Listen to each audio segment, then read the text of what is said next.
Assalamualaikum warahmatullahi wabarakatuh. Fa innal hamdalillah nahmaduhu wa nasta'inuhu wa nastaghfiruh wa na'udzu billahi min syururi anfusina wa min sayyiati a'malina may yahdihillahu fala mudhillalah wa may yudlilhu fala hadiyalah. Asyhadu an la ilaha illallah wahdahu la syarikalah wa asyhadu anna Muhammadan abduhu wa rasuluhu la nabiyya ba'dah. Rabbi syrah li sadri wa yassir li amri wahlul 'uqdatam min lisani yafqahu qawli. Allahumma salli ala sayyidina Muhammadin afdalas salawat wa anmal barakat wa azkat tahiyyat fi jamil awqat ala asyrafil makhluqat sayyidina wa maulana Muhammadin akmali ahlil ardi was samawat wa sallim alaihi rabbana azkat tahiyyat fi jamil khatarati wal lahadat amma ba'd. Alhamdulillah, pada siang hari ini kita masih berkesempatan untuk meneruskan sebuah kajian kitab kuning, sebuah ijtihad daripada ulama-ulama zaman dulu dalam melakukan transformasi hukum-hukum Allah yang ada di dalam Al-Quran dan yang ada di dalam hadis An-Nabawi, sehingga fikih adalah produk daripada ijtihad ulama, dalam arti adalah pedoman teknis operasional dalam tata cara ibadah-ibadah, dalam tata cara transaksi-transaksi, hubungan-hubungan antara manusia dengan hubungan manusia dengan yang lainnya. Teknis operasionalnya inilah yang kemudian diterjemahkan, diijtihadkan menjadi sebuah produk yang dinamakan fikih dalam tradisi Islam. Kemarin kita mengkaji tentang masalah bentuk-bentuk riba dan transaksi yang lainnya. Kita meneruskan pada kajian ini adalah kasus contoh-contoh yang sering terjadi di lingkungan masyarakat, tetapi ini juga harus disejajarkan dengan model atau juklak juknis yang ditentukan oleh ulama-ulama zaman dulu dalam bentuk transaksi-transaksi yang ada. Ini ada beberapa contoh. Ini insya Allah mudah-mudahan ini kajian hari ini bisa menemukan contoh-contoh itu secara jelas agar bisa kita maknai dan kita pahami secara bersama. Bismillahirrahmanirrahim. Qala al-musannif rahimahullah ta'ala wa nafa'ana bihi wa bi'ulumi fid dharain amin. Wa yahrumu ayyufattira ragbatal mushtari awil ba'i'i ba'da istiqrari thamani li bai'in liyabi'a alaihi aw yashtariya bihi minhu. Ini salah satu contoh. Jadi diharamkan seseorang yang kemudian melakukan pelemahan terhadap minat pembeli kepada penjual yang sedang berlangsung. Dalam proses jual beli, kemudian ada seseorang yang datang di kemudian hari pada saat bersamaan memberikan provokasi dalam proses transaksinya itu agar dibatalkan proses jual belinya itu. Maksudnya bagaimana? Contoh misalkan si A pembeli, si B penjual. Si A akan melakukan transaksi jual beli pembelian kepada si B, kemudian ada si C datang. Si C ini ngomong kepada si A, si pembeli, udahlah, ente nggak usah beli barang yang ada di situ, ente beli ke barang yang saya miliki. Barang yang saya miliki lebih bagus kualitasnya dan lebih murah harganya. Itu contoh yang pertama. Kemudian contoh yang kedua, dia ngomong kepada si penjual, kepada si B. Si C ngomong kepada si B, udahlah, itu barang itu jangan kau jual kepada si A, ya kan? Barang itu jangan kau jual kepada si A, juallah kepada saya saja. Nanti saya akan membeli dengan harga yang lebih tinggi daripada calon pembeli si A itu. Kalau si A membeli 10.000, saya bisa membeli 15.000. Dalam proses transaksi yang sedang berjalan, ada provokator, ada seseorang yang datang di kemudian hari, kemudian melemahkan minat proses jual beli yang dilaksanakan penjual maupun pembeli. Ini sebuah contoh kasus. Ini model seperti ini tidak dibenarkan secara hukum fikih dalam pemahaman agama Islam. Dalam konteks ini maksudnya bagaimana, Ustaz? Pada saat proses jual beli, kemudian ada seseorang yang membatalkan proses jual beli itu agar tidak terjadi, itu hukumnya haram. Tetapi kalau kemudian setelah wa ba'dal aqdi fi muddatil khiyari asyaddu, kalau prosesnya sudah selesai, sudah terjadi jual beli, terjadi kesepakatan antara penjual dan pembeli, kemudian ada orang lain yang kemudian ngomong kepada penjual maupun pembeli untuk membatalkan proses jual belinya itu jauh lebih diharamkan. Dalam proses saja sudah diharamkan, apalagi sudah praktek, sudah terjadi, itu diharamkan. Apa kemudian ada bentuk-bentuk yang lain selain proses jual beli, tetapi proses-proses perdamaian yang sedang diproses kemudian dilakukan provokasi oleh pihak lain sehingga tidak terjadi perdamaian, boleh apa tidak? Kalau dikiaskan, dianalogikan hukum itu dengan hukum fikih yang ditulis oleh ulama ini, maka itu juga tidak boleh. Contoh misalkan, ada seseorang yang sudah khitbah, laki-laki senang kepada seorang perempuan yang akan dinikahinya, kemudian dia datang kepada orang tuanya, kemudian dia menyampaikan maksud tujuannya kepada si anak perempuan itu agar dinikahinya. Dalam proses pertunangan ini sudah ditentukan waktu pernikahannya. Artinya apa? Laki-laki ini serius untuk melakukan pernikahan dengan proses pertunangan yang didatanginya kepada orang tuanya. Pada proses demikian ada pihak ketiga yang ngomong kepada pihak perempuan atau ngomong kepada pihak laki-lakinya, calon mempelai laki-lakinya. Nah itu ikut terlibat di dalam proses yang akan dilakukan pernikahan itu, maka analoginya ini juga hukumnya adalah haram. Lebih diharamkan lagi kalau sudah terjadi proses pernikahan. Wah, ente nggak usah dinikahin, itu diceraikan aja ini karena perempuannya begini-begini, atau ngomong kepada laki-lakinya, ini laki-laki nggak bertanggung jawab, tolong diceraikan. Lah itu proses itu jauh lebih diharamkan. Apa ada proses yang lainnya? Misal contoh kasus Hamas dan pendukung Palestina sudah melakukan hukum internasional perdamaian kepada kelompok Israel dan sekutunya untuk melakukan gencatan senjata dan barter tawanan yang ditawan oleh Palestina, orang-orang Israel itu dibarter tawanan Palestina yang ditawan oleh pihak Israel untuk sama-sama dilepas.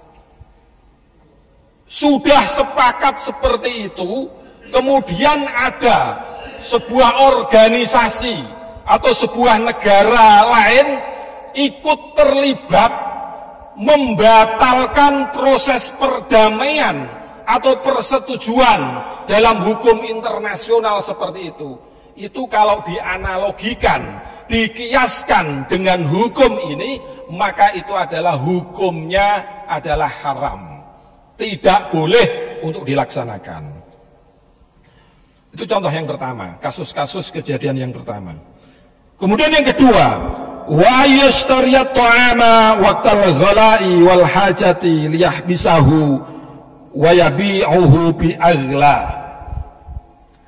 Dalam proses krisis di sebuah negeri, di sebuah kota, di sebuah perkampungan, krisis tentang bahan bakar, krisis tentang ekonomi, krisis tentang yang lain-lain, termasuk krisis pangan. Kemudian ada orang yang memiliki duit besar, bandar besar, kemudian melakukan pembelian stok beras, stok sembako dibeli, ditimbun, dengan harapan dia pada satu waktu 2 pekan, 2 bulan, 3 bulan kemudian dijual kepada masyarakat dengan nilai keuntungan yang maksimal. Dalam proses penimbunan barang-barang milik publik yang harus dimanfaatkan bersama seperti ini, itu hukumnya, transaksinya adalah juga haram. Ini yang kemudian harus dihati-hati karena ini sering terjadi di lingkungan masyarakat kita. Contoh yang ketiga, wa ayyazida fi sil'atin liyaghurra ghairahu.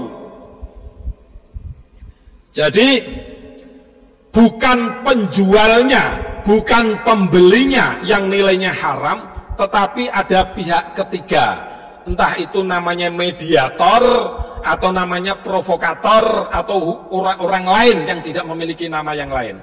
Ketika terjadi transaksi si A dan kemudian si B, datanglah si C untuk memprovokasi kepada pembeli yang hadir di situ, seolah-olah dirinya ini adalah calon pembeli juga.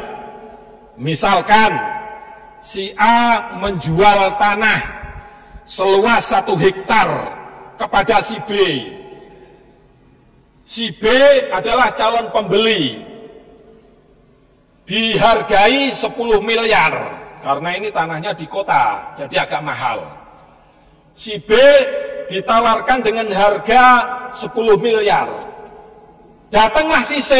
Si C bukan calon pembeli, bukan calon peminat, tetapi orang yang kerjasama dengan penjualnya.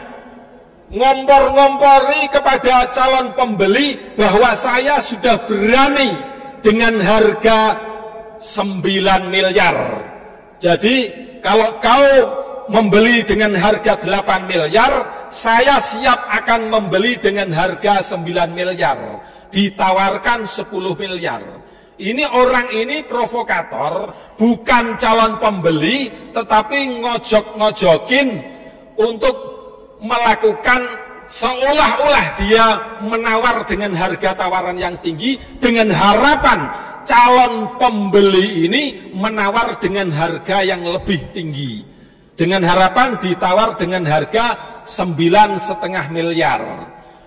Pada gilirannya si C ini kerjasama dengan penjual tanah di situ, nanti kalau ada keuntungan lebih, nanti kau akan gua kasih sesuatu dari kelebihan itu. Nah, praktek seperti ini di dalam transaksi jual beli juga contoh yang diharamkan, tidak dianjurkan, bahkan ini transaksinya berarti tidak sah karena haram hukumnya. Kemudian contoh yang lain, wa yufarriqu bainal jariyati wa balatiha qabla tamyiz. Ada seseorang yang menjual barang-barang yang hidup, contohnya hewan ternak. Sapi masih keadaan menyusui anaknya. Anaknya masih umur sebulan atau 2 bulan, masih perlu susuan oleh induknya. Kemudian induknya dijual kepada pihak lain, dengan otomatis anak yang seharusnya masih disusuin itu terpisah kepada induknya. Dia sakit-sakitan dan kemudian bisa mati. Penjualan seperti ini, kalau kita mengerti, memahami tentang fikih Islam, maka sebaiknya jual beli ditunda sampai pada anak sapi ini bisa disapih, bisa berdiri sendiri. Ini sebuah contoh. Ini contoh model-model sekarang. Kalau model apa adanya di dalam teks di sini, ini contohnya adalah hamba sahaya perempuan memiliki anak, kemudian hamba sahaya orang budak. Budak perempuan memiliki anak, anaknya belum pandai berpikir, masih perlu susuan, masih perlu asuhan, masih perlu untuk ngomongan untuk di bawah 5 tahun, masih 2 tahun, masih 3 tahun, kemudian budak ini dijual kepada pihak lain sehingga anaknya ini terpisah kepada ibunya. Oh, ini dalam praktek fikih yang dulu modelnya seperti itu, dalam praktek sekarang bisa dikembangkan dengan model-model dan cara-cara yang lain yang seirama dan senafas dengan makna dan tujuan daripada fikih itu dibuat. Itu contoh yang keempat. Kemudian contoh yang kelima misalkan, wa yahusha au yakhuna fil kaili wal wazni wad dar'i wal addi au yakdiba. Yang contoh yang kelima, kalau ada transaksi jual beli, si penjual kemudian melakukan pembauran. Pembauran itu maksudnya apa? Maksudnya penipuan. Barangnya jelek seolah-olah dibikin bagus. Apalagi sekarang ini zaman AI ya. Barang yang jelek kelihatannya bagus. Dijual melalui online misalkan. Contoh-contoh seperti ini tentunya sebaiknya jual beli itu langsung bisa dilihat, bisa diketemu sama penjual pembelinya dan tidak ada unsur-unsur penipuan. Di dalam transaksi yang modern, online segala macam ini perlu untuk kehati-hatian. Ini ada sebuah kisah ketika Nabi Muhammad SAW satu waktu berjalan di sebuah tempat, kemudian ada penjual makanan yang dihidangkan di depan itu bagus-bagus. Misalkan ini buah yang di depan itu di atas bagus-bagus. Kemudian Rasulullah datang, kemudian ngambil barang yang di dalam, bukan di depan di atas, diambil di barang di dalam, rupanya di dalam itu basah dan jelek. Artinya apa? Kalau basah busuk berarti.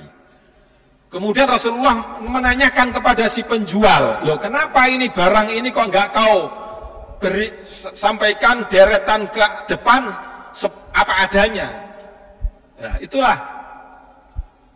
Kemudian si penjual ngomong, itu yang di dalam itu jenisnya juga sama yang di depan ya Rasulullah. Nah, ini model-model penjualan seperti ini.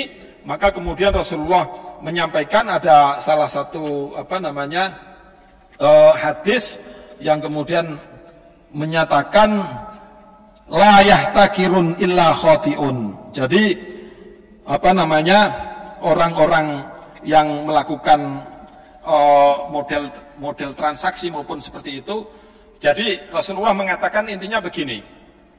Jadi orang penjual yang menipu terhadap pembeli, maka ini bukan kategori golongan daripada kita. Laisa minna, Rasulullah bilang. Jadi orang muslim kalau menjual kepada orang non muslim sekalipun harus diberikan penjualan yang menurut standar yang wajar, tidak melakukan satu unsur penipuan. Kalau ada unsur penipuan, kemudian apalagi mengurangi timbangan, mengurangi hitungan, mengurangi ukuran. Misalkan mengukur tanah, ukurannya 1 hektar, diukur cuma 800. Nah, ini orang-orang pengukur tanah, ini mengurangi ukuran, ini juga berpotensi untuk melakukan pelanggaran transaksi hukum terkait masalah wilayah-wilayah pertanahan. Mengurangi ukuran, mengurangi timbangan, mengurangi hitungan. Contoh hitungan apa? Kalau hitungan contohnya adalah jual beli misalkan buku ada 100 biji, rupanya setelah sampai di rumah hanya ada 80 biji. Ini mengurangi hitungan. Mengurangi ukuran. Ukurannya 1 liter. Rupanya setelah nyampe di rumah hanya 8 on. Belum sempat 1 liter. Itu mengurangi. Pengurangan ukuran, hitungan, dan jenis-jenis pengurangan yang lainnya itu juga tidak diperbolehkan dalam syariat Islam. Itu contoh yang kelima. Au yakdiba, atau dia bersifat bohong. Barang ini dibaik-baikin karena penjual biasanya membaik-baikin barang.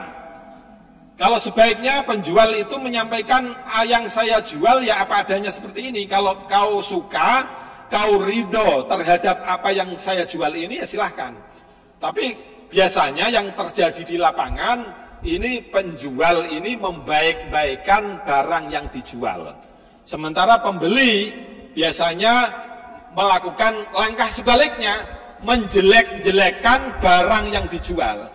Baik membaik-baikan barang yang dijual oleh penjual, dan calon pembeli menjelek-jelekan cacatnya barang yang dijual, itu sama-sama tidak diperbolehkan. Ini banyak terjadi di lingkungan kita, di lingkungan Indonesia dan di lingkungan banyak, terutama di pasar-pasar itu banyak sekali hal seperti itu. Kemudian ada contoh lagi, wa yabi'al qutna au ghairahu minal badai'i wa yaqbidu al-mushtari fawqahu darahima wa yazidu fi samanin tilkal bida'ati li ajlil qardi. Jadi ada orang penjual kepada calon pembeli. Calon pembelinya ini dijual dengan harga tinggi. Kemudian dilipatkan lagi sebab calon pembeli ini memiliki hutang kepada calon penjualnya. Karena kau memiliki hutang kepada saya, maka barang yang saya jual kepada kau ini yang seharusnya 10.000 saya jual 15.000 dengan barter hutang piutang yang dijalankan oleh calon pembeli itu. Nah, itu contoh seperti itu juga tidak diperkenankan. Artinya juga sebaliknya, kalau calon penjual memiliki hutang kepada calon pembeli yang seharusnya 10.000, karena posisinya calon penjual ini memiliki hutang, maka kemudian dibayarkan dengan nominal angka yang di bawah standar, yaitu juga dengan transaksi-transaksi model ini dibarterkan dengan sebab akibat hutang piutang juga tidak boleh. Itu contoh yang ke-6. Kemudian ada contoh yang ke-7, wa ayyaqrida al-haika au ghairahu minal ujara'i wa yastakhdimuhu bi aqalla min ujratil misli li ajli dalikal qardi wa yusammuna dalika ar-rabtah. Jadi misalkan ada satu contoh di dalam sebuah kampung atau perkampungan, itu ada seseorang yang memiliki hutang kepada bos. Bos ini memiliki perusahaan.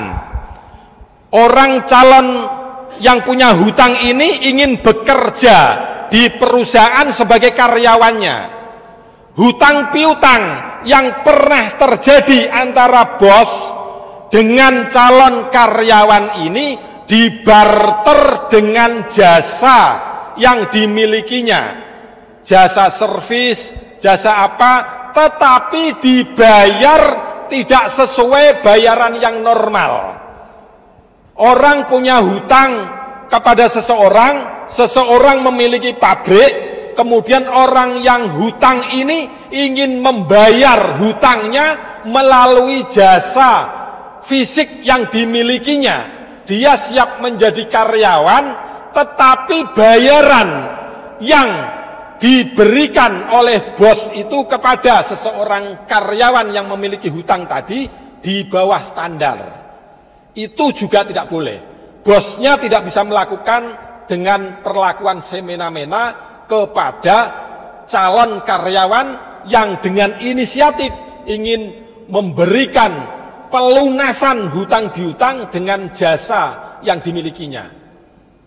Berarti jasa ini bukan hanya fisik, pikiran, kemudian tenaga, kemudian yang lain-lain pekerjaan yang di luar fisik pun, tetapi dalam proses pembayarannya ini di bawah nilai standar karena akibat dari hutang piutang yang sebelumnya terjadi, itu contoh itu juga tidak baik. Ini dalam kategori fikih orang-orang dulu menyatakan sebagai ar-rabtah. Kemudian contoh yang ke-8 ini sering terjadi di lingkungan pertanian atau di lingkungan petani dan kemudian orang-orang yang berhubungan dengan pertanian, dia memiliki pupuk, memiliki peralatan, memiliki fasilitas yang dibutuhkan oleh orang-orang petani maupun orang-orang yang perkebunan ataupun pertanian. Dia membutuhkan obat-obat tertentu, alat-alat peralatan tertentu yang dimiliki oleh pihak ketiga dengan jaminan nanti kalau masa panen palawija, panen padi dan panen-panen yang lainnya, maka itu hasilnya harus diberikan kepada pemilik pinjaman berupa sarana prasarana peralatan tadi dengan harga di bawah standar. Intinya di bawah standar, dan intinya antara pihak penjual dan pihak pembeli ini tidak ada kesamaan di dalam proses negosiasinya. Petani tidak memiliki kekuatan melakukan negosiasi kepada bos yang memiliki pupuk, memiliki prasarana segala macam itu, karena dia seluruh peralatan pertanian dan kemudian obat-obatan pertanian ini diberikan oleh pihak ketiga yang memberikan suplai terhadap pertumbuhan tani ataupun pertumbuhan perkebunan tadi, tetapi dijual dengan harga yang di bawah standar. Contoh misalkan peternakan ayam, peternakan kambing, peternakan ayam broiler yang hidupnya kurang lebih 2 bulan, atau ada yang broiler 1 bulan. Ada misalkan ayam yang pejantan itu ada di Sukabumi. Saya kemarin baru diskusi sama pengelola ayam jantan itu, katanya 2 bulan baru bisa dijual. Kalau kewajiban penjualannya ini hanya diperuntukkan kepada pihak ketiga yang memberikan operasional obat-obatan makanan itu saja, dan tidak ada pilihan bagi peternak untuk menjual kepada pihak lain dengan harga yang lebih rendah dengan harga standar, itu tidak diperbolehkan. Artinya apa? Boleh pilihan. Kalau harganya harga normal, harga pasaran yang dijual baik kepada orang yang menyuplai bahan makanan, baik peternakan, perkebunan maupun persawahan yang lain-lain, itu tidak apa-apa. Tetapi kalau harganya ditekan, harus produksinya setelah panen harus kepada saya dengan harga yang ditentukan oleh pembeli tadi. Penjual tidak memiliki negosiasi yang sama terhadap seorang penjual. Penjual tidak memiliki negosiasi yang sama terhadap pihak pembeli. Itu juga tidak diperkenankan. Ini redaksinya begini. Ini maksudnya seperti itu, tetapi redaksinya begini di sini. Au yakrudul harasina ila waqtil hasadi summa yabi'una alaihi ta'amahum bi awda'a minas si'ri qalilan wa yasammu dalikal maqdi.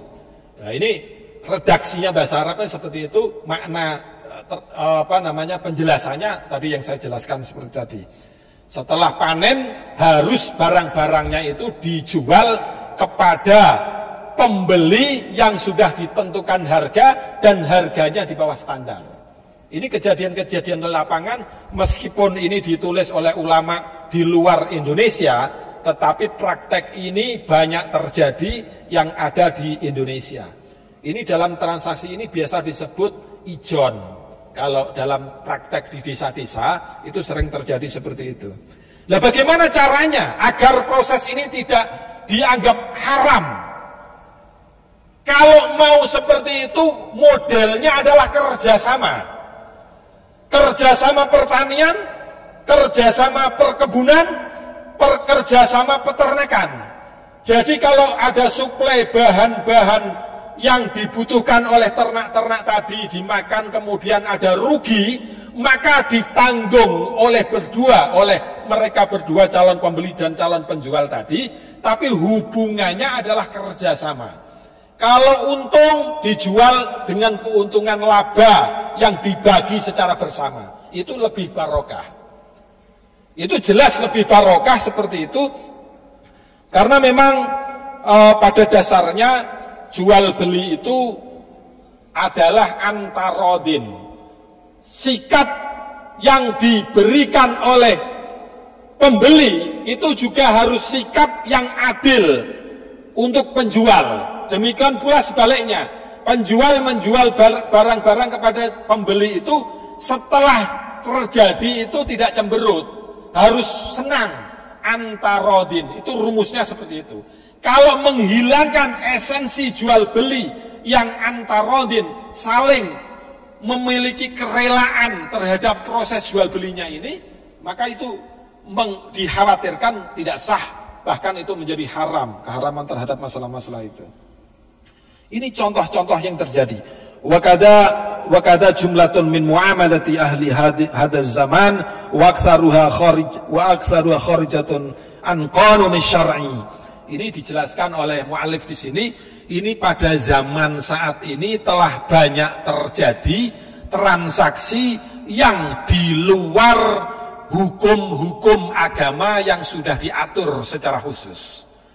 Ini di sini disebut kharijatun an qanunis syar'i. Maka oleh karenanya bagaimana? Fa'ala murid ridallahi subhanahu wa salamati dinihi wa dunyahu.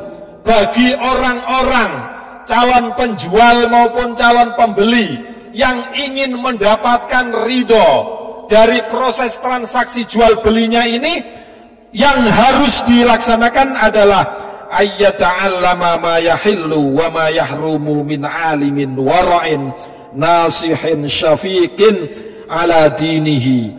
Jadi belajar ilmu keagamaan kepada orang yang memahami tentang ilmu agama, yang memiliki sifat kehati-hatian di dalam menjalankan seluruh keagamaan yang dimilikinya.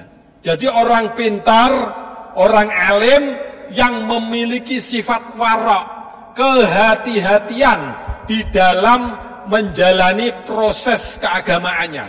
Baik itu masalah bagaimana tata cara mencari nafkah yang baik dan yang lain-lainnya. Itu warok. Warok itu waspada. Kalau ada yang kurang bagus, dia memilih alternatif yang paling bagus. Kalau sama-sama bagus, dipilih salah satu di antara yang bagus. Kalau masih ragu terhadap ini, barang ini adalah bagus atau tidak bagus, ditinggalkan. Itu sikap-sikap orang alim yang warok, yang kehati-hatian di dalam proses hubungan menghadapi situasi apapun terhadap situasi kondisi keagamaan. Ini penting sekali, karena ini ada sebuah hadis yang menjelaskan. Ini hadisnya ini diriwayatkan oleh At-Tabarani, berbunyi begini: man sa'a ala yalihi min hillin fahuwa kal mujahidi fi sabilillah. Seseorang yang berusaha keras mencari nafkah untuk kepentingan keluarganya, agar keluarganya dapat hidup normal dengan cara pekerjaan-pekerjaan yang dilaksanakan ini, pekerjaan yang halal yang dilakukan oleh seorang suami ini sebagai tanggung jawab keluarga, maka dia bentuknya, kata Rasulullah, adalah kal mujahidi fi sabilillah, sebagaimana mendapatkan pahala orang yang mujahid fisabilillah, orang yang memperjuangkan agama di mata Allah. Agama kita dihina, kemudian kita memperjuangkan agama ini agar tidak dihina oleh siapapun, oleh kelompok manapun, ini nilainya sama seperti orang-orang yang berusaha dengan keras tenaganya, pikirannya untuk mencari nafkah yang halal kepada keluarganya. Itu nilainya sama seperti orang mujahid. Nah, kalau kemudian ada terusnya ini, waman talabat dunya fi ifafin kana fi darajati syuhada. Kalau orang mujahid fisabilillah berusaha keras demi mencukupi keluarganya, tetapi kalau di sini setiap orang yang mencari duniawi harta benda duniawi yang halal, dalam konteks dia menjaga jangan sampai saya mendapatkan yang tidak halal dengan cara maksiat segala macam. Yang didapati adalah yang halal saja, bukan untuk kepentingan keluarganya ya, untuk kepentingan dirinya. Itu sifatnya seperti darajatnya orang mati syahid. Ini kata Rasulullah seperti itu. Jadi pentingnya untuk menjaga makanan-makanan yang halal untuk diri kita dan untuk keluarga kita semuanya. Itu yang pertama adalah belajar kepada orang-orang yang alim, yang waspada terhadap seluruh keagamaan. Nasihin syafiqin ala dinihi. Fa inna talabal halali faridatun ala kulli muslimin. Bahwa setiap orang itu diwajibkan untuk mencari rezeki yang halal meskipun kecil. Halal meskipun kecil lebih barokah daripada mencari rezeki yang besar tetapi ini syubhat, masih setengah-setengah halal dan setengah haram. Apalagi yang haram itu jauh lebih tidak diutamakan. Harus meskipun kecil tetapi ini halal, maka itu lebih diutamakan. Karena kewajiban seorang muslim itu mencari nafkah dengan cara-cara yang halal. Ini sedikit saya sambung karena biar segera selesai pembacaan kitab ini. Ini fasal yang pertama tentang jual beli sudah selesai. Ini ada sedikit fasal tentang kewajiban seorang kepala rumah tangga di dalam mencukupi kewajiban-kewajiban keuangan di dalam keluarga. Faslun yajibu 'alal musiri nafqatu usulihi al-mu'sirina wa in qaddaru 'alal kasabi wa nafqatu furu'ihi idza i'saru aw ajazu minal kasbi li saghirin aw zamanihi. Jadi seseorang kepala rumah tangga yang berkecukupan itu diwajibkan memberikan kewajibannya, bukan hanya kepada anak-anaknya, juga kepada istrinya, juga orang-orang yang ada di sekitarnya, pembantu segala macam. Termasuk ketika dia memiliki cucu yang belum bekerja, yang membutuhkan penghidupan yang layak, seorang kakek yang memiliki harta benda banyak, nah itu berkewajiban bukan hanya kepada anak dan istrinya, juga kepada cucunya. Demikian pula sebaliknya, seorang cucu yang diberikan rezeki yang cukup, yang halal, yang banyak, kemudian bapaknya, ya kan, ibunya, kakeknya, neneknya, itu juga menjadi kewajiban dia untuk memberikan sesuatu yang manfaat, yang besar, yang cukup selayaknya kalau memang dia diberikan kecukupan oleh Allah mendapatkan sebuah rezeki seperti itu. Itu kesimpulannya seperti itu. Wa yajibu 'ala zauji nafqatu zaujati wa mahruha wa 'alaihi laha mut'atun in talaqaha. Jadi seorang suami kalau kemudian dia memiliki istri, kalau istrinya dua berarti dua-duanya harus diberikan nafkah. Kalau istrinya satu, ya satu saja. Tapi biasanya ini di Indonesia satu ini istrinya.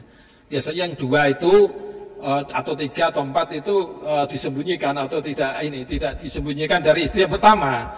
Jadi takut kalau mendapatkan nafkah yang sama. Jadi ini meskipun itu halal, di dalam poligami, tetapi sebaiknya di dalam proses poligami itu juga menyatakan kepada istri yang pertamanya bahwa saya memiliki kewajiban memberikan nafkah kepada istri-istri saya yang lain. Sehingga ketika disampaikan pertama, maka memberikan nafkah kepada istri yang kedua, ketiga, keempat ini, istri pertama sudah rela, karena saya sudah diberikan nafkah.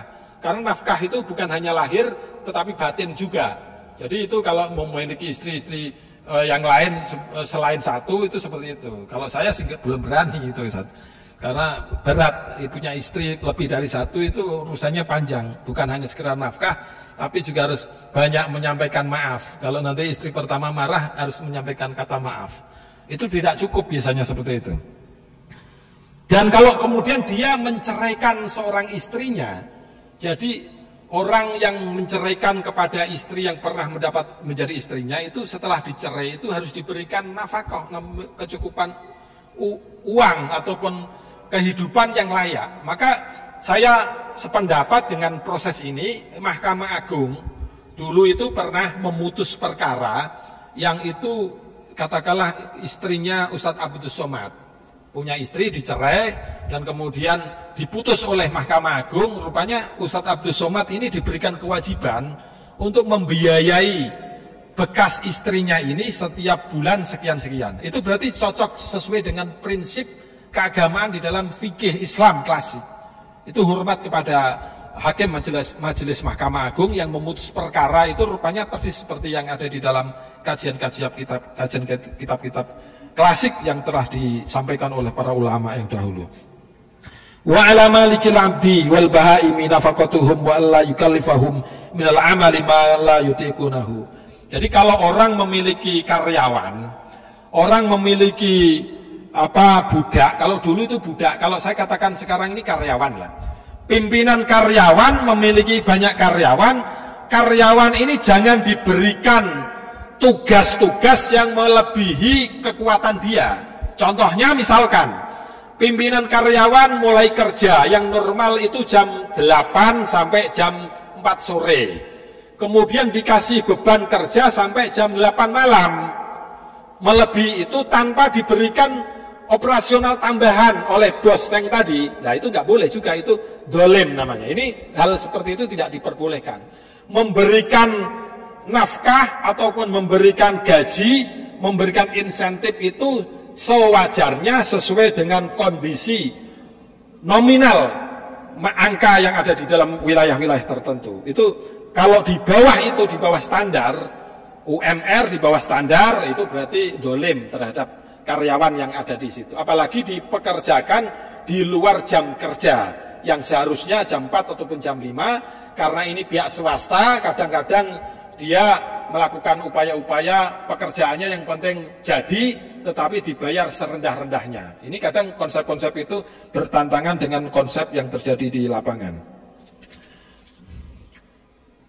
Wala yadribuhum bi ghairi haqqin. Jadi ini tidak boleh memukul atau bahkan memberikan sanksi yang itu sanksinya di luar sanksi hukum yang ada. Di penjara, kemudian tidak diberikan makan sampai sehari 2 hari oleh perusahaan itu.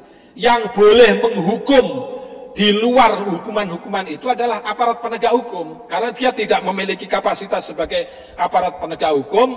Seorang pimpinan perusahaan kemudian memberikan sanksi kepada karyawan-karyawannya itu dengan sanksi sebagaimana penegak hukum. Dia berlaku seperti penegak hukum, tidak boleh. Harus disesuai dengan proporsi yang ada. Wa yajibu 'ala zaujati ta'atuhu fi nafsiha illa ma la yahillu wa alla tasuma wa la takhruj min baitihi illa bi idni. Ini kemudian kalau seorang suami telah memberikan kewajibannya kepada istri. Sekarang kewajiban istri kepada suaminya, selama istri itu diperintah oleh suami tidak melanggar agama, maka hukumnya istri harus mentaati suaminya. Itu intinya seperti itu. Dan kemudian kalau kemudian istrinya melakukan ketaatan, misalkan pada bulan Ramadan ada iktikaf di Masjid Darul Ilmi PTIK, dijalankan pada tanggal 21 sampai tanggal 29 bulan Ramadan. Iktikaf bersama. Ada seorang istri biasanya istri TNI Polri itu kalau ada jamaah pengajian itu melakukan izin kepada suaminya. Dan juga yang lain-lainnya. Kewajiban seorang istri di dalam menjalankan ibadah apapun itu harus sepengetahuan dan harus diizinkan oleh seorang suaminya. Tanpa itu, maka itu hukumnya tidak boleh dan haram.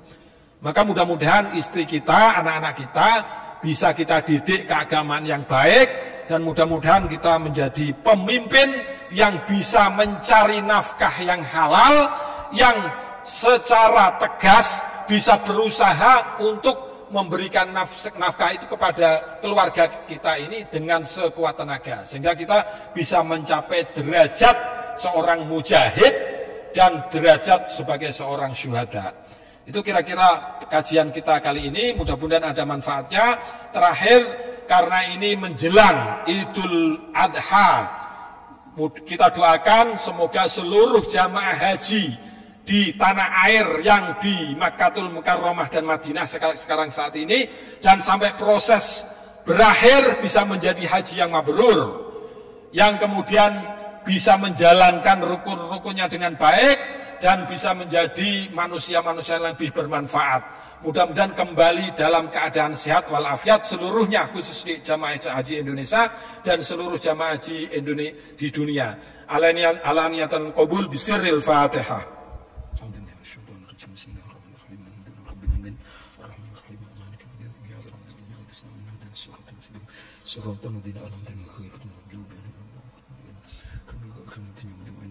Demikian kami sampaikan, insya Allah pada sesi berikutnya tentang hal-hal berkaitan dengan tasawuf. Insya Allah kajian ini menerangkan bab 3 bab, akidah, syariat, terkait masalah transaksi-transaksi tadi, dan kemudian diakhiri dengan tasawuf. Mudah-mudahan kajian berikutnya tentang masalah itu. Insya Allah demikian kami sampaikan. Mohon apabila salah dan kurangnya dari saya, dan apabila ada kebenaran dari Allah. Wallahu muwaffiq ila aqwamit thoriq. Assalamualaikum warahmatullahi wabarakatuh.